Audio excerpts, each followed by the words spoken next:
नमस्कार। चुनाव आयोग ने आज बताया कि प्रदेश में इस बार कुल 5 करोड़ 29 लाख से भी ज्यादा मतदाता पंजीकृत हुए हैं। इनमें से 2 करोड़ 74 लाख पुरुष और 2 करोड़ 53 लाख से ज्यादा महिला मतदाता हैं।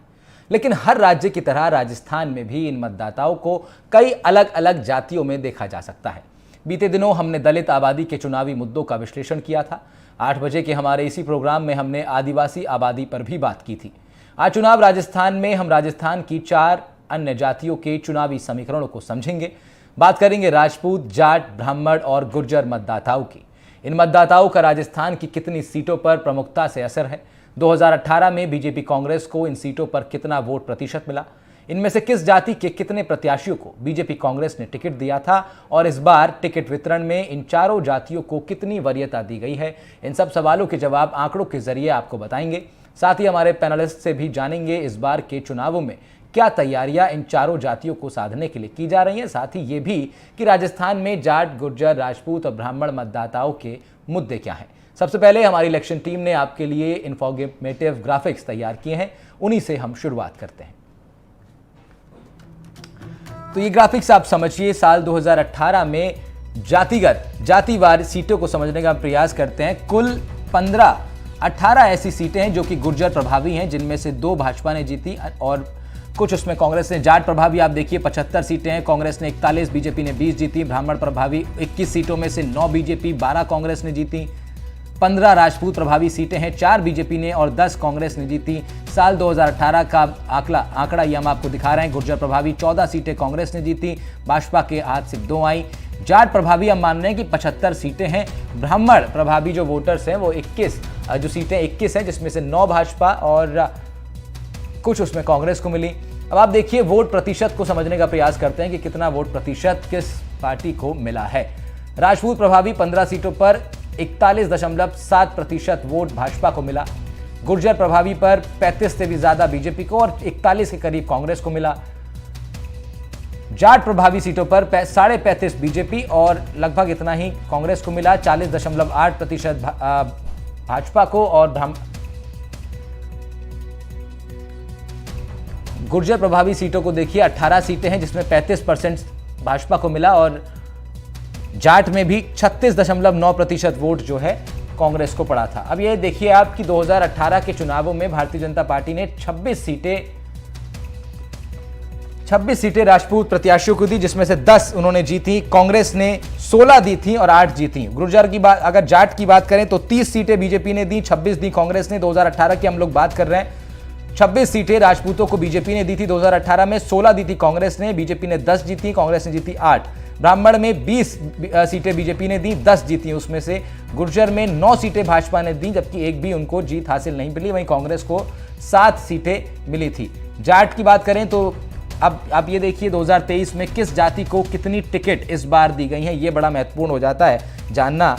ये ब्राह्मण इस बार आप देख रहे हैं और अगला आप देखेंगे गुर्जर का, जिसमें 10 प्रत्याशी इस बार भारतीय जनता पार्टी ने अब तक घोषित किए हैं, कांग्रेस ने 11 कर दिए हैं। जाट 33 प्रत्याशी इस बार बीजेपी के हैं, 36 हैं कांग्रेस के। राजपूतों की बात करें तो 25 प्रत्याशी बीजेपी ने घोषित किए हैं, कांग्रेस के 17 थे। ब्राह्मणों में 16 प्रत्याशी इस बार कांग्रेस के चुनाव चिन्ह पर चुनाव लड़ेंगे, जबकि 20 प्रत्याशी बीजेपी के चुनाव चिन्ह पर चुनाव इस बार लड़ेंगे। तो ये आपने जाना कि इस बार 2023 में किस जाति को इस बार बीजेपी और कांग्रेस दोनों प्रमुख पार्टियां कितने टिकट दिए हैं। राजपूतों को आप देख रहे हैं 25 सीटें भाजपा ने दी हैं, 17 दी हैं कांग्रेस ने। ब्राह्मणों को 20 और 16 का आकलन है। गुर्जर और 10 और 11 सीटें कांग्रेस ने दी हैं। वहीं अगर जाट की बात करें तो 33 प्रत्याशी इस बार बीजेपी ने खड़े किए हैं और कांग्रेस ने खड़े किए हैं 36 प्रत्याशी।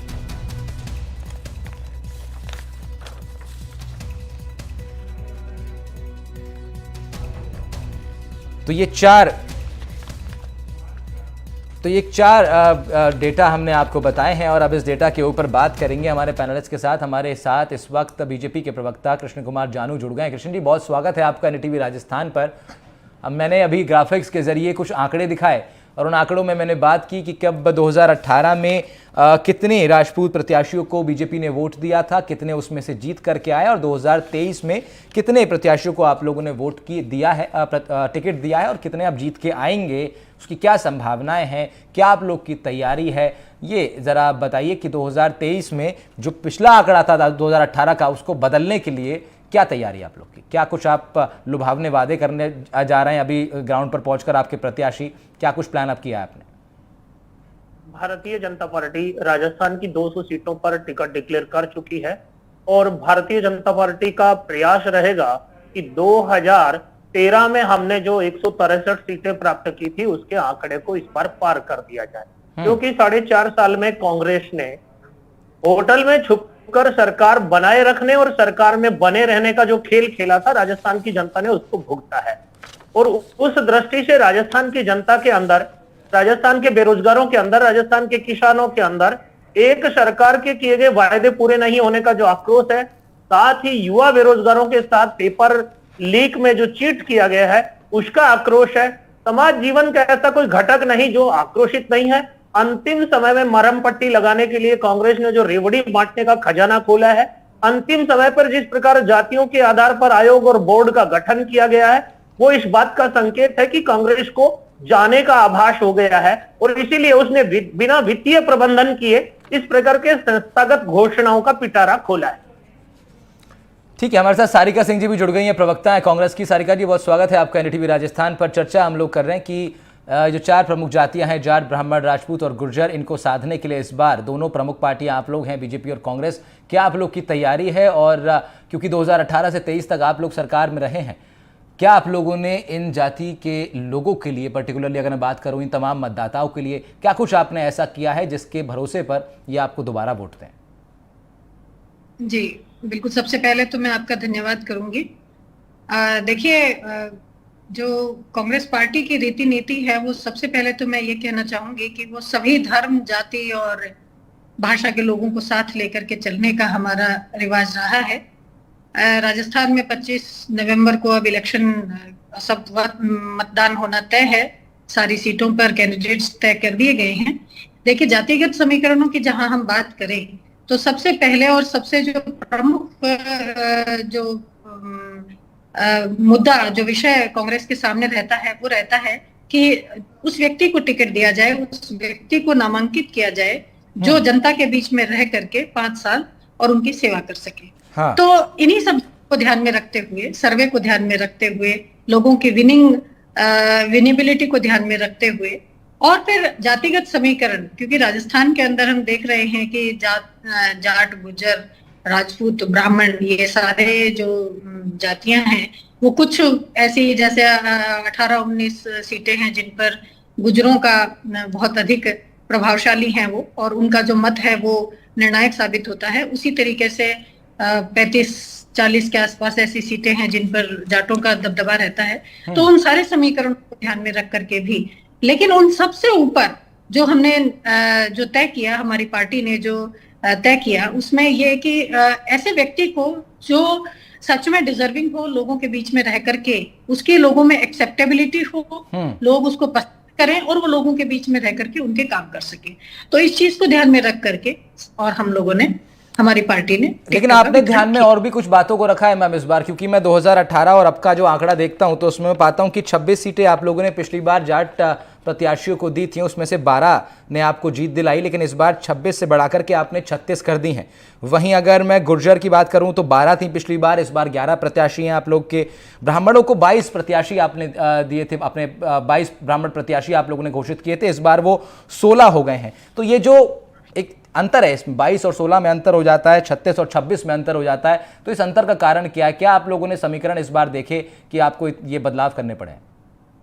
जी, वो मैं वही चीज आपसे कह रही हूँ कि समीकरण, जो सबसे प्रमुख समीकरण है वो यही है कि इस बार हमारी सबसे बड़ी जो प्राथमिकता है वो यही प्राथमिकता है कि हम सरकार को वापस से रिपीट राजस्थान में कर पाए, क्योंकि पिछले 5 साल में जो राजस्थान में कांग्रेस सरकार ने जो नीतियां और जो लोक कल्याणकारी कार्य किए हैं, तो ये सबसे ज्यादा जरूरी बन जाता है कि उनको किसी भी सूरत में जनता को उनका लाभ दोबारा मिले, इसलिए हम सरकार में दोबारा से आए।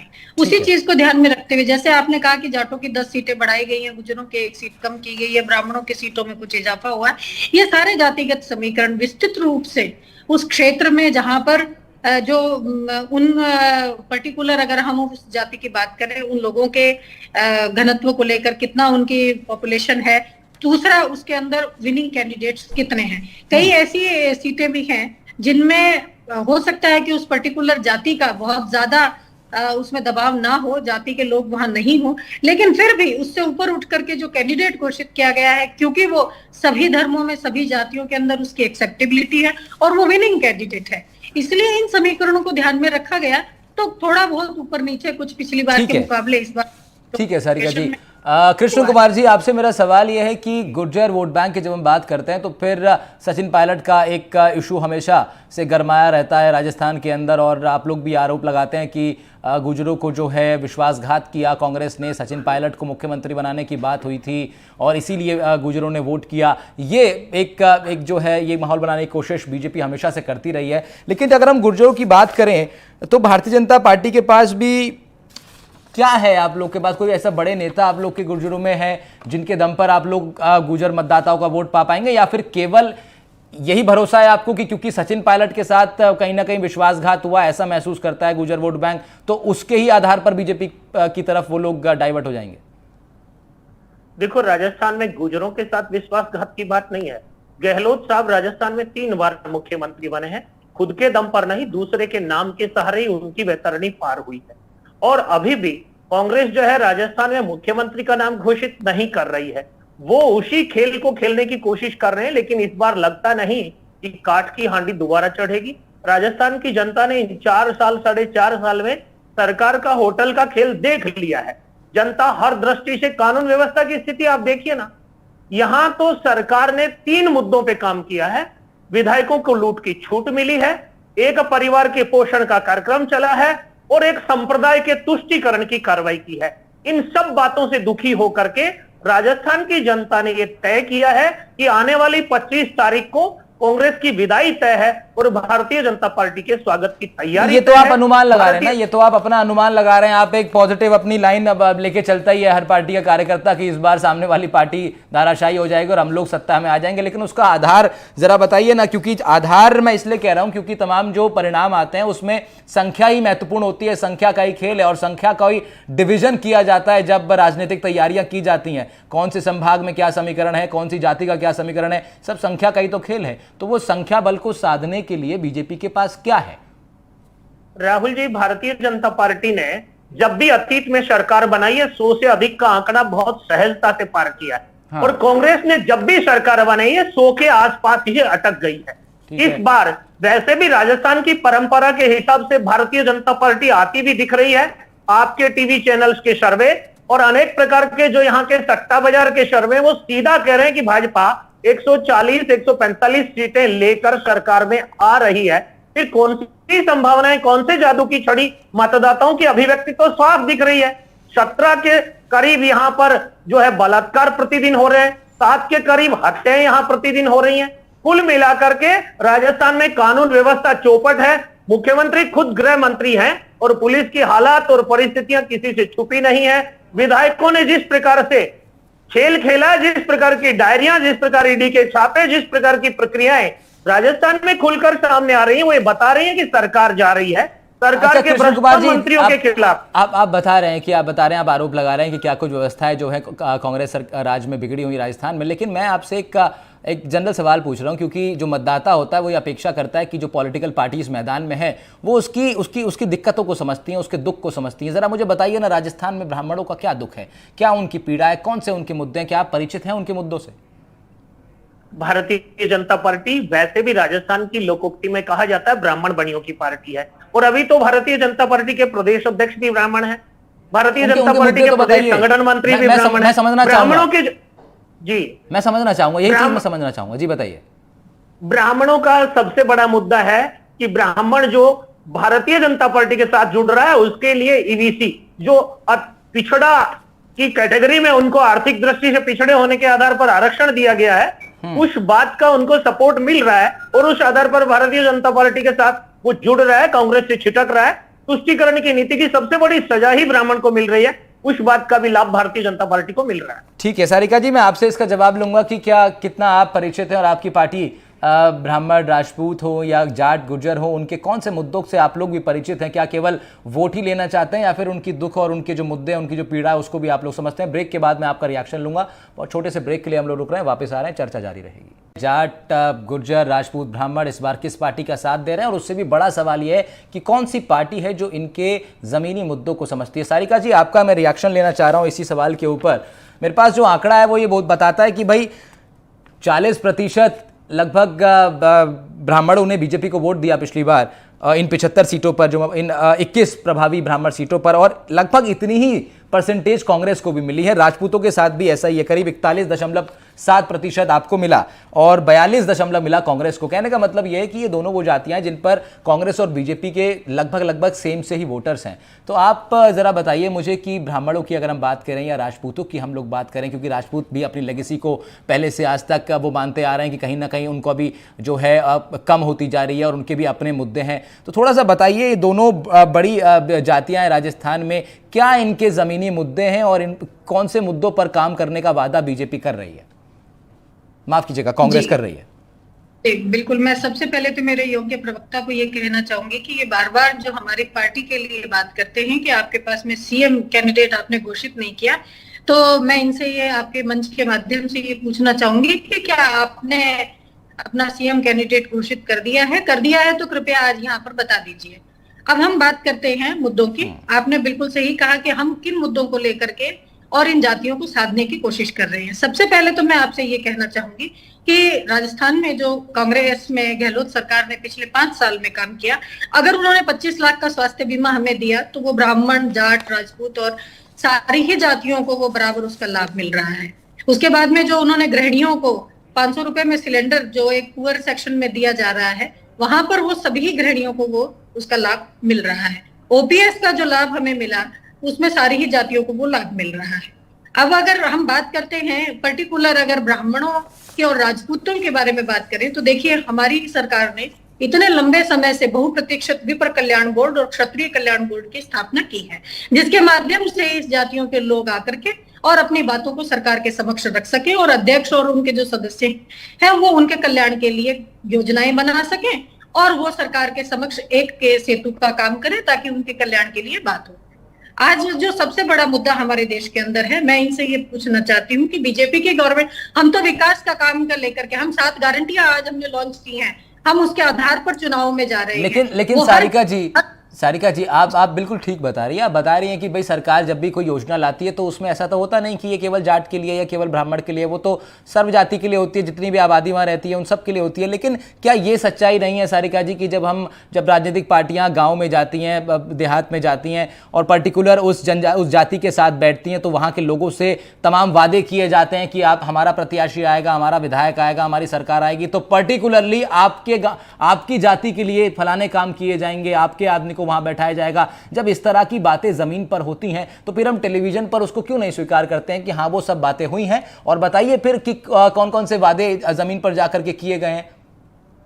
देखिए बिल्कुल आप सही कह रहे हैं। जब एक कैंडिडेट जब जनता के सामने वोट मांगने जाता है तो वो कई तरीके की बात कहता है, और जहां तक मैं बात करती हूँ कांग्रेस की, तो हमारा कोई भी कैंडिडेट, क्योंकि हमारी पार्टी में ये जुमले फेंकने की आदत ना हमारे लीडर्स को है और ना कार्यकर्ताओं को है, तो हम लोग जाकर के इस तरीके के वादे जनता से नहीं करते। हमने जो वादे पिछले 5 साल पहले जब हम वोट मांगने गए थे जनता के बीच में, देखिए जब जाते हैं तो क्योंकि क्षेत्रीय जो विस्तृत लेवल पर राज्य स्तर के ऊपर जो मुद्दे होते हैं जिनके ऊपर काम किया जाता है, जैसे आप ओपीएस की बात करें, जैसे आप अगर है जो हम स्वास्थ्य बीमा की बात करें, अगर हम फ्री इलाज की बात करें, अगर हम इंग्लिश मीडियम स्कूलों की बात करें, अगर हम फ्री लैपटॉप की बात करें, अगर हम छात्रवृत्ति की बात करें, अगर हम जो कंप्यूटर लैब स्थापित किए गए हैं, स्मार्ट क्लासेस जो बनाई गई हैं गांव गांव ढाणी ढाणी, अगर हम उनकी बात करें तो ये पूरे राज्य में सभी लोगों को बिना जाति धर्म में भेदभाव किए